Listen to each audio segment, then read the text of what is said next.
Hi, I'm Janice Switlo, and as I had promised to do earlier in episodes, I'm going to talk today about what do you do when a former chief and council signed into, well, the chief signs, but typically it's on the basis of a band council resolution, has opted in to something like the First Nation Land Management Act.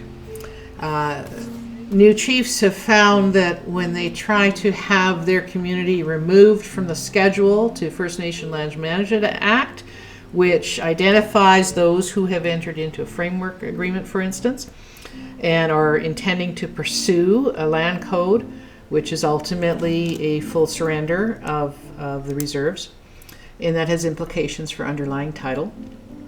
It's not my intention to get into discussing the regime now. I've actually posted a lot of information on my Facebook page that's been public.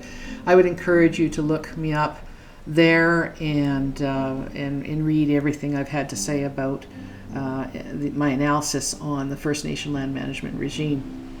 Today I want to talk about what do you do? You know, you're on the schedule, you're put there, you don't want to be there. In fact, you probably elected on that basis that we don't want to do these opt-in things. We want to preserve our nationhood. We want to remain as a community of our larger nation.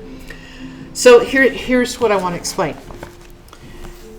Now, when they first started to do these opt-ins, they did not, for the most part, have in place anything that could be said to have given authority over to the chief and council to make decisions instead of the people.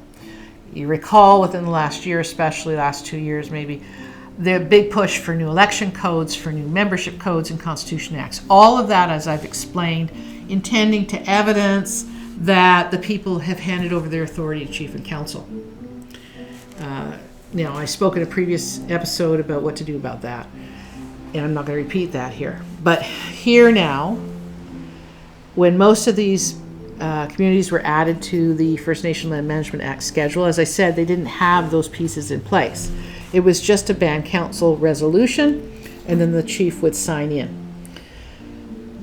So it's a simple process. The new chief and council pass a band council resolution that revokes the previous one. So you got to look up what was that band council resolution. You need to be able to identify it and define it in the new band council resolution you're doing, and specifically say that you revoke that, you do not agree with that, you have no interest whatsoever in opting in, and confirm that that is not acceptable to the chief and council. Why is it important? Because that what the chief has signed into in the past was him saying he endorses this. A previous chief cannot bind the decision of a current chief or subsequent chief. By not acting, you're seen to be accepting it as your position as well, as your desire as well.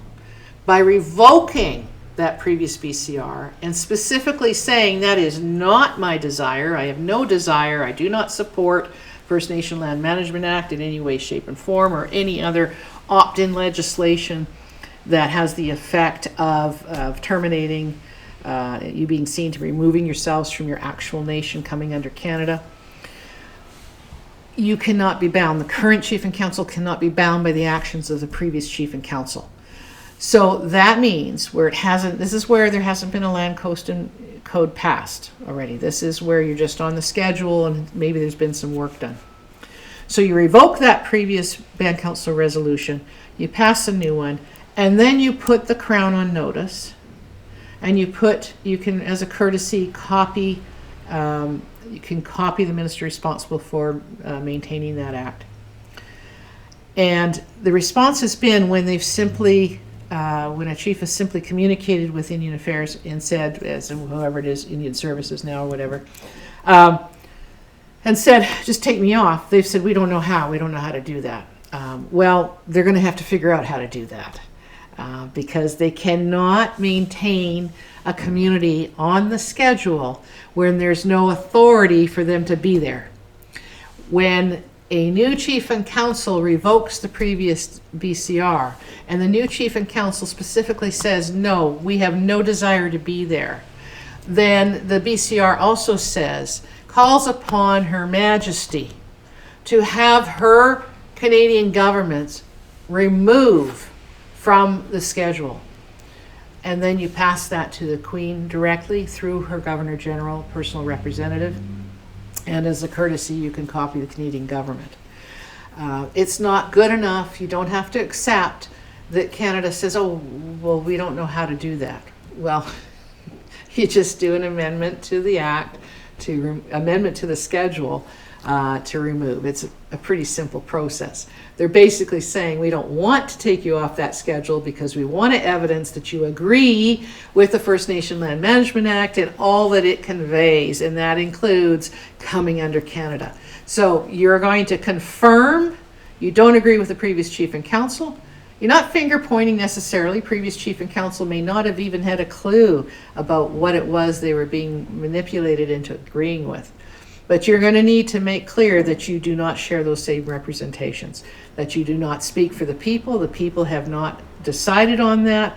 You have not been given authority to express any desire to have that opt-in legislation apply, that you have no desire to fully surrender your reserves.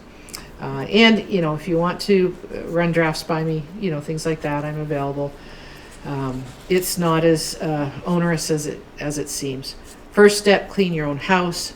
Second step, put Crown on notice. Third step, as part of that, insist Canada do what it needs to do. And that's all I have to say.